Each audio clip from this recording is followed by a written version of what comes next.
GCam বা Google ক্যামেরায় কিভাবে কনফিগ বানাতে হয় তা নিয়ে অনেকেরই কোশ্চেন ছিল। তো আজকের ভিডিওতে এটা নিয়ে একটা বেসিক ধারণা দেওয়ার ট্রাই করব। যাদের কনফিগ সম্পর্কে একেবারেই ধারণা নেই তাদের বলে রাখি, কনফিগ হচ্ছে GCam এর সেটিংসের একটা ফাইল যেটাতে আপনার করা সেটিংসগুলোর ডাটা সেভ করা থাকবে। ধরেন আপনি কোনো GCam এ আপনার মতো করে সেটিংসগুলো কাস্টমাইজ করে কনফিগ হিসেবে সেভ করে রাখছেন। এখন কোনো কারণে যদি আপনি GCam এর সেটিংসগুলো কোনোদিন চেঞ্জ করেন এবং চেঞ্জ করার পর যদি মনে হয় না যে আগের সেটিংসগুলোই ভালো ছিল, তাহলে ওই সময় আগের সেটিংসের বানানো কনফিগটা লোড করে নিলেই অটোমেটিকলি GCam এ পূর্বের করা সেটিংসগুলো অ্যাপ্লাই হয়ে যাবে। অর্থাৎ আপনাকে আবার সেটিংসে গিয়ে সব অপশনগুলো একটা একটা করে ম্যানুয়ালি চেঞ্জ করতে হচ্ছে না। GCam এ কনফিগ বা XML বানানো খুবই সহজ। GCam এর সেটিংস থেকে কনফিগ অপশনে গিয়ে একটা কিছু লিখে সেভ করে দিলে ওই নামের একটা কনফিগ ফাইল তৈরি হয়ে যাবে। কিন্তু GCam থেকে আপনার পছন্দ মতো আউটপুট পেতে হলে কনফিগটা সেভ করার আগে অবশ্যই GCam এর সেটিংসগুলো আপনার মতো করে টুইক করে নিতে হবে। আর এই ক্ষেত্রে GCam এর সেটিংসগুলোর মধ্যে সবথেকে প্রয়োজনীয় প্যারামিটারসগুলো হলো লিপ প্যাচারে থাকা শার্পনেস, স্যাচুরেশন এবং নয়েজ রিডাকশন টুল। মোটামুটি এই তিনটা টুল সম্পর্কে ধারণা থাকলেই আপনারা GCam এর আউটপুটটাকে অনেকটা নিজেদের কন্ট্রোলে আনতে পারবেন। অবশ্যই GCam এ এর থেকে আরো অনেক গুরুত্বপূর্ণ টুলও আছে, তবে ওইগুলো নিয়ে অন্য কোনো ভিডিওতে কথা বলবো। এই ভিডিওর জন্য আমি LMC এর 8.2 R8 এই ভার্সনটি ইউজ করছি। আপনারা চাইলে যে কোনো GCam ইউজ করতে পারেন।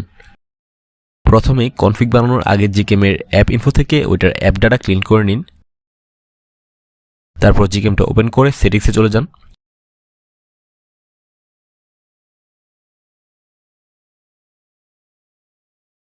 সেটিংসে যাওয়ার পর লিপ প্যাচার নামের কোনো অপশন দেখতে পান কিনা একটু দেখবেন। এক এক ভার্সনে এটা এক এক জায়গায় থাকে। এই যেমন আমার এখানে এটা ইমেজ প্রসেসিং এর ভিতরেই পাওয়া যাবে। অনেক GCam এ সেটিংস এর প্রথম পেজে এই অপশনটা পেয়ে যাবেন। আবার কিছু GCam এ অ্যাডভান্স সেটিংস এর ভিতরেও থাকতে পারে। BSG এর GCam গুলোতে মডিউলস এর ভিতরে ইমেজ প্রসেসিং থেকে গ্লোবাল সেটিংস এর ভিতরেই লিপ প্যাচারের প্যারামিটারসগুলো পেয়ে যাবেন। আমার এখানে ইমেজ প্রসেসিং ওপেন করার পর ব্যাক এবং ফ্রন্টের জন্য আলাদা আলাদা অপশন দেখাচ্ছে। অন্যান্য GCam এ এখানে ব্যাক এবং ফ্রন্টের জায়গায় আলাদা আলাদা লেন্সের অপশন থাকতে পারে। এই দুইটার কাজ একই। তো আপনারা যে লেন্স বা ক্যামেরার সেটিংস করতে চান ওইটা ওপেন করে নিন। আমার এখানে এতক্ষণে লিপ প্যাচারের অপশন শো হচ্ছে, যাই হোক লিপ প্যাচারটা ওপেন করে নিচ্ছি। তারপর বেসিক সেটিংসে চলে যাই। তো বেসিক সেটিংস ওপেন করার পর এখানে শার্পনেস এবং স্যাচুরেশন টুল পেয়ে যাবেন। এখন এই টুলসগুলো ছবিকে কিভাবে এফেক্ট করে সেটা বোঝার সবথেকে সহজ উপায় হচ্ছে আপনি একটা ফটো এডিটিং অ্যাপে একটা ফটো ওপেন করে তাতে থাকা স্যাচুরেশন, শার্পনেস এই অপশনগুলো কমিয়ে বাড়িয়ে দেখবেন। আপনাদের দেখানোর সুবিধার্থে আমি গুগল ফটোসে একটা ছবি ওপেন করে নিচ্ছি এবং তারপর সেটার এডিট অপশনে চলে যাচ্ছি। তো যাওয়ার পর এখানে স্যাচুরেশন, শার্পেন আর ডিনয়েজ নামের তিনটা অপশন দেখতে পাচ্ছেন। তো এখান থেকে আমি যদি স্যাচুরেশনের পরিমাণ বাড়িয়ে দিই তাহলে দেখতে পাচ্ছেন যে ছবিতে কালারের ইন্টেন্সিটি বেড়ে যাচ্ছে, আর কমালে কালার ইন্টেন্সিটি কমে একেবারে ব্ল্যাক অ্যান্ড হোয়াইট হয়ে যাচ্ছে।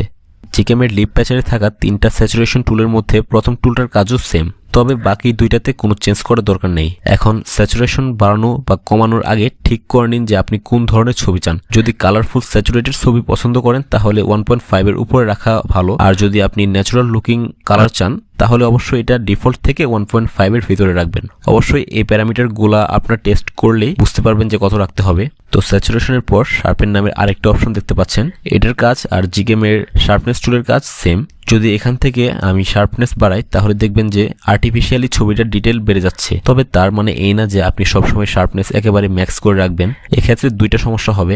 প্রথমত, যেহেতু এখানে আর্টিফিশিয়ালি ডিটেলস বাড়ানো হচ্ছে তাই ছবিতে নয়েজের পরিমাণ প্রচুর বেড়ে যাবে। আর দ্বিতীয়ত, অতিরিক্ত শার্পনেসের কারণে ছবিতে থাকা অবজেক্টের এজেসগুলোতে এক ধরনের হেলো ইফেক্ট দেখা যাবে, যা খুবই আনন্যাচারাল এবং বাজে দেখায়।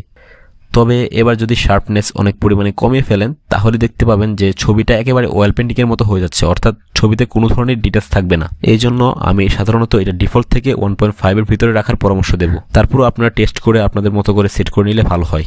শার্পনেসের পর ডিনয়েজের কাজ কি সেটা দেখা যাক। দেখতে পাচ্ছেন যে আমি যদি এখান থেকে ডিনয়েজের পরিমাণ বাড়িয়ে দিই তাহলে ছবিতে থাকা নয়েজ কমে যাচ্ছে। আর এক্ষেত্রে একটা সমস্যা হলো, আপনি যদি ডিনয়েজের পরিমাণ অনেক বেশি বাড়িয়ে দেন তাহলে ছবিতে ডিটেলস কমে গিয়ে ছবি সফট হয়ে যাবে। তাই এটা আপনাদের প্রয়োজন মতো টেস্ট করে সেট করে নিলে ভালো হয়। যদি আপনি বেশি ডিটেলস চান এবং নয়েজ আসলে সমস্যা নেই তাহলে আপনি ডিফল্ট থেকে কমিয়ে দেবেন।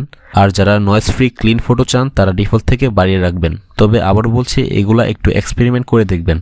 GCam এ নয়েজ দূর করার জন্য সরাসরি ডিনয়েজ টুল ইউজ না করে রেডিয়াস টেম্পোরাল ইউজ করতে পারেন। আর নয়েজ রিডাকশনে স্মুদিং এর পরিমাণ কন্ট্রোল করার জন্য স্মুদিং রিলেটেড যে অপশনগুলো আছে ওইগুলো একটু ট্রাই করে দেখবেন। ছবিতে যদি দিনের বেলায় কালার নয়েজ বা ক্রোমাটিক নয়েজ দেখতে পান তাহলে ক্রোমাটিক নয়েজের পরিমাণ ডিফল্ট থেকে সামান্য একটু বাড়িয়ে দেবেন। অতিরিক্ত বাড়লে আবার কালার কমে যেতে পারে। তো লিপ প্যাচারের সেটিংসগুলো করার পর ব্যাক চলে আসুন। যারা LMC এর 8.2 সিরিজের কোনো ভার্সন ইউজ করছেন তাদের জন্য একটা বোনাস টিপস। নিচে ইন্টারফেস স্টাইল নামে একটা অপশন দেখতে পাচ্ছেন। এখানে যদি পিক্সেল 4 সিলেক্ট করে দেন তাহলে পোর্ট্রেট মোডে ব্লারের পরিমাণটা একটু বেশি পাবেন। তবে এই টিপসটা শুধু LMC এর 8.2 সিরিজের জিকেমেই কাজ করবে। সাধারণত LMC 8.2 এর জন্য আমার যে DSLR কনফিগগুলো আপনারা ইউজ করেন সেগুলোতে এই অপশনটার কারণেই নর্মাল কনফিগে পোর্ট্রেটের তুলনায় এটাতে একটু বেশি ক্রিমি এবং বেশি ব্লার পাওয়া যায়। তো সবগুলো সেটিংস সেট করার পর এখন কনফিগ বা XML নামের অপশনটা খুঁজে বের করতে হবে। তারপর সেখান থেকে সেভ অপশনে গিয়ে আপনার কনফিগের জন্য একটা নাম দিয়ে সেভ করে দিলে কনফিগ ক্রিয়েট হয়ে যাবে। এখন ক্যামেরাতে শাটার বাটনের পাশে ডাবল ট্যাপ করলে আপনার বানানো কনফিগটা চলে আসবে, ওইখান থেকে সিলেক্ট করে দিলে কনফিগটা অ্যাপ্লাই হয়ে যাবে।